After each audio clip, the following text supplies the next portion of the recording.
When I am stressed, I don't get anything done. Like middle school and freshman year where you think it's like hard, but then you actually get to high school and it's like, oh, wow, this is different. With the more things that you have going on, of course stress levels are gonna rise. The older you get and the more things you're doing and stuff, I think the more that you actually you really have to pay attention to it. I feel like the stressors are talked about a lot, but it's kind of not really dealt with. It's more of just like, we understand, we know how you feel, but then nothing's really changed. I think it's really important because I know many students are still struggling through this. I mean, I'm not like a perfectionist on it. I'm still struggling through it, but I'm like going my way through it. At the schools, you have a high expectation to be the best that you can be, and that's amazing. And it also puts that added stress just because every student wants to be the best that they can be in any activity that they're a part of. I have to find my kind of outlet, whether that's, I'm in like track right now, that's one of my big outlets,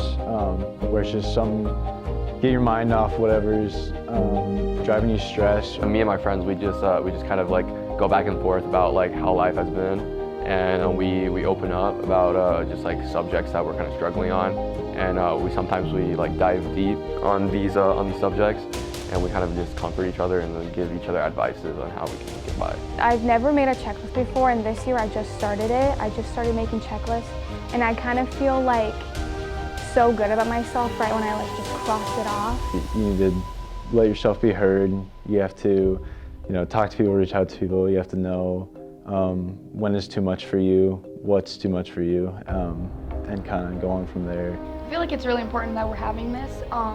As long as like we're able to not just like it's a one-time thing, it's just like, oh yeah, we're aware of students having stress and mental health and yada yada, but just being able to keep it going instead of just having it be a one-time thing. And in the beginning, I was very scared of that. I was like, no, I'm gonna stay in my own little comfort circle. But like now, I'm a junior, I'm going to senior year, I'm kind of like exploring what I want to like do and what I want to be, and I feel like this is the perfect time to like figure out who you want to be.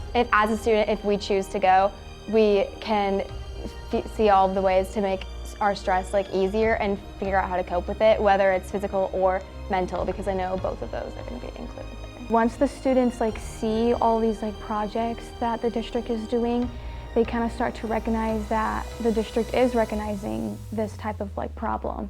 And I feel and I hope so that like they start feeling more comfortable joining them and opening up. I think this is extremely important, especially with everything that students have going on throughout their lives. You never know a student's story, so it's always good to have one of those days to just kind of relax and not put so much school pressure, academic success pressure on students, and just make sure that they know that they are cared for and that their mental well-being is thought of at the school district. So I think this is extremely important. There might be people out there who haven't talked to their family, who haven't talked to their friends about this, and who feel alone in this. And I feel like if they, when we do have this event, it brings them together to show that they're not alone in this, and then maybe open them up to talking to other people.